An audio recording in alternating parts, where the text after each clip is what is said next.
제1동포 간담회 개최 관련해서 지금 브리핑하고요. 그리고 오후에는 일정이 좀 워낙 길고 붙어있기 때문에 브리핑을 하기 어려울 것 같아서 지금 일단 1차 브리핑을 왔습니다. 그리고 차후 브리핑 예고는 브리핑 끝나고 말씀드리겠습니다.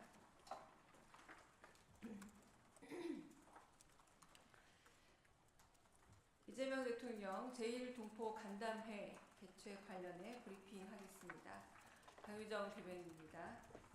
이재명 대통령은 오늘부터 3박 6일간의 일정으로 일본과 미국을 차례로 방문합니다.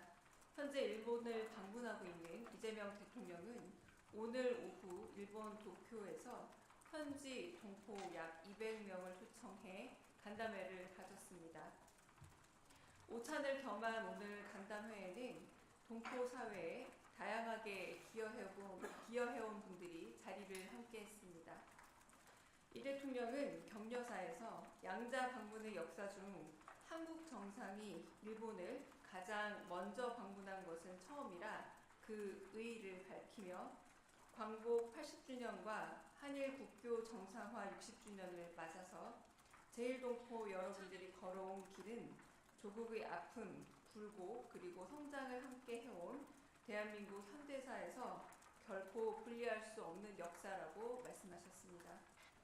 한편 이국 땅에서 차별과 어려움 속에서도 자신들의 정체성을 지키며 모국의 든든한 후원자이자 버팀목이 되어주셨다면서 제1동포들의 헌신에 감사를 전했습니다.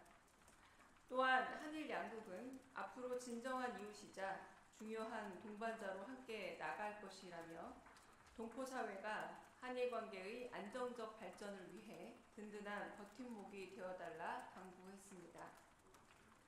참석 동포들을 대신해 환영사를 한 제1민단 중앙본부 김희중 단장은 동포사회의 구성원이 다양해지고 있다면서 제1동포의 인권 옹호와 한일 우호 친선을 위해 함께 협력해 나가겠다고 전했습니다. 신주쿠 한국상인연합회 신대영 수석 부회장은 신오쿠보 지역이 4차 한류 열풍으로 유창한 한국어와 K-뷰티, 한국 상품으로 활황이라며 K-컬처의 힘을 말하기도 했습니다. 문화공연에서는 제1동포 3세 국악인 김어리, 대한민국 대표 민요인 뱃노래를 가야금으로 연주해 흥겨운 고향 한국의 분위기를 자아냈습니다. 이 대통령은 한일 관계 발전을 위해 노력하는 동포들에게 감사의 뜻을 전하면서 자랑스러운 대한민국을 만들고 미래지향적인 한일 관계를 이어나가기 위해 동포 여러분들께 소중한 가교 역할을 해달라 당부했습니다. 마지막 발언으로 인간 중심의 아름다운 사회를 만들겠다 약속하면서 제1동포 여러분이 대한민국의 주인으로서 이곳에서도 투표에 꼭 참여해 역할을 다 해달라 당부했습니다. 이 대통령은 동포 여러분이 투표하는 데 겪는 수고로움과 어려움을 해소하기 위해 당신 역시 노력하겠다 말씀하셨습니다. 잠시 후 이재명 대통령은 이시바 일본 총리와 정상회담을 가진 후 만찬을 진행할 예정입니다. 변화하는 국제질서 속에서 이웃 나라이자 협력 파트너로서 미래지향적 한일 관계를 위한 다양한 분야의 협력과 소통을 나누는 자리가 될 것입니다. 이재명 정부는 과거를 직시하되 미래로 나아간다는 대일 외교 원칙 아래 두 손을 맞잡고 더 나은 미래로 나아가는 성숙한 한일 관계를 만들어 가겠습니다. 이상입니다. 혹시 질문 있으실까요? 네. 그래서 다음 브리핑은요, 안보실장께서 직접 하실 거고, 내일 아침 8시 반으로 일단 예정되어 있습니다. 정상회담과 만찬이 바로 연이어 이어지고 워낙 늦게 끝나는 일정이라 오늘 밤늦게 하지 않고 내일 아침 일찍이 하고 여러분 철수하기 전에 그 브리핑하고 나서 일본 일정을 마치지 않을까 싶습니다. 네, 혹시 질문 있으실까요? 네. 한국일보 리슨팀입니다. 한일 정상회담 이슈는 아닌데요. 어제 위성락 안보실장께서 강훈식 비서실장님이 미국에 가신다 그랬는데 언제 가시고 어떤 이유로 가시는지 궁금합니다. 네, 정확한 저도 시간 단위의 일정은 확인되지 않았고요. 아마 미국 백악관 일정에 같이 참여할 것으로 알고 있습니다. 특별한 논의 주제 내지는 뭐 그런 부분은 아니고요. 네, 백악관 정상회담에 강훈식 비서실장이 같이 참석하는 걸로 알고 있고 그 이상의 자세한 일정은 좀 알려드리기는 좀 어렵다는 점을 양해 부탁드립니다. 또 질문 있으실까요? 네.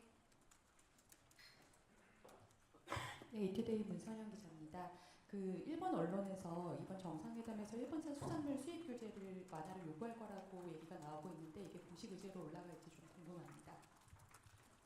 오늘 정상회담 이후에 나올 결과나 혹은 발표하게 될 양 정상의 발표문 안에 혹여나 의제가 들어갈 수 있는가라는 질문으로 들리기도 하는데요. 아직 최종적으로 제가 확인해 본 단계는 아니라고 말씀 일단 드리고 한국은 다양한 상황 속에서도 국민들이 우려하거나 혹은 국익에 저희가 되는 부분을 최대한 잘 국익에 맞도록 국민의 이해관계에 있어서 어긋남이 없도록 최선의 노력을 다하고 있다, 또 다 할 것이다 라고 말씀드리겠습니다. 네. 네.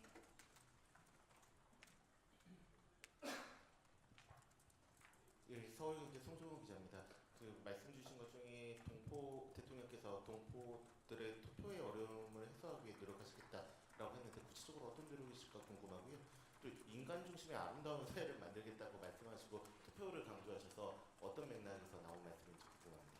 네, 그건 제가 거의 그대로 워딩을 옮긴 부분인데요.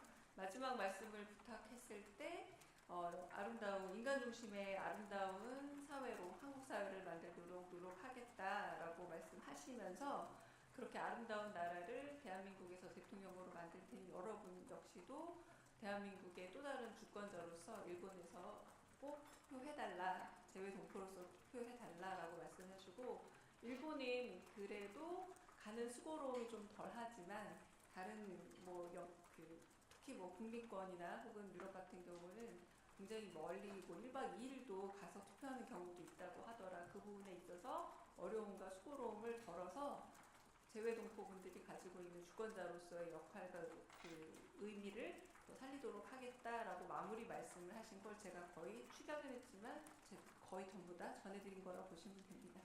네. 네. 네, 먼저 앞에 분 먼저. 네. 예, 이레일 김수입니다. 질문 주셔서 감사하고요. 오늘 동포간담회에서 모두 발언 중에 주목되는 부분이 대통령께서 관동기지짐 부분 언급하신 부분이 있는데 이게 좀 한일 관계가 분명히 좋아지긴 했지만 그 역사만큼 잊지 않겠다라는 의지의 표명인지 한번 좀 확인하고자 드립니다. 8.15 경축사에서 말씀하셨던 것처럼 미래로 가지만 과거는 직시한다. 정확하게 워딩을 오죠. 과거를 직시하되 미래를 향해 간다라고 말씀을 하지 않으셨습니까? 그 부분에서 직시해야 될 과거로 짚은 게 아닌가 싶고요. 그래서 많은 동포분들이 아까 공감을 표해 주기도 했습니다. 제가 오늘 특별히 브리핑하지 않은 내용 중에는 인권 과제 문제들은 여전히 일본에도 좀 남아있는 부분이 있다라고 말씀하신 동포분들도 있어서 그 말도 귀 기울여 들으셨습니다. 네. 네, 기자로서 이주리 기자라고 합니다. 앞서 좀 연관된 질문을 하시긴 했는데 일본 수산물 규제 관련해서 후쿠시마 원전의 그동안 14차례 폐패스 문제를 방류했는데 한 10만 톤 가량 된 것으로 알려지고 있는데요. 지금 한국의 환경단체들도 와서 피켓팅을 하고 있는 상황인데 정상회담에서 여기에서 우리 정부가 조금 선제적으로 이 부분에 대해서 대통령께서 언급하실 계획이 있을지. 네. 네, 그 부분까지는 제가 면밀히 확인하기 좀 어려울 것 같고요. 그러나 제가 여러 번 강조했었던 것처럼 지금 지금 여러 협상 과정에서 그 교역 관계에 있어서 혹은 협상 관계에 있어서 그 양국이 상호 호혜적인 관계 안에서 좀 더 수월성이 높은 관계로 나아가고자 하는 공동의 목적은 갖고 있긴 합니다만 하지만 국익에 있어서 가장 중요하게 생각하는 부분들 혹여 국내에 있어서 국민들의 많은 오해를 불러일으키는 부분에 대해서는 되도록 그런 오해가 없도록 애쓰고 있는 것으로 저도 알고 있습니다. 그러니까 최종적으로 나올 만한 내용 안에서 좀 확인해 보시면 좋을 것 같고요. 그건 아마 잠시 후면 확인 가능하지 않을까 싶습니다. 네, 그 마지막 그 공동 발표 내지는 양 정상 발표 내용이 어떤 것인지에 대해서는 제가 아주 구체적으로 말씀드리기 좀 어렵습니다. 네. 네, 마지막 질문일까요? 네, 질문 받겠습니다. 네. 안녕하세요. 저는 일본 언어사 마이니신문의 네. 후가라고 합니다. 한국 정부는 내일부터 중국으로 그 특사단을 파견할 예정입니다. 네.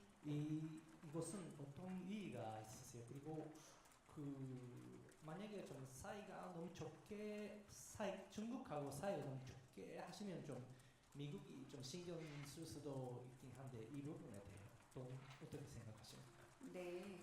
그 부분은 이제 한국 언론에서 제가 답을 드린 부분도 있는데요. 내일 출발하죠.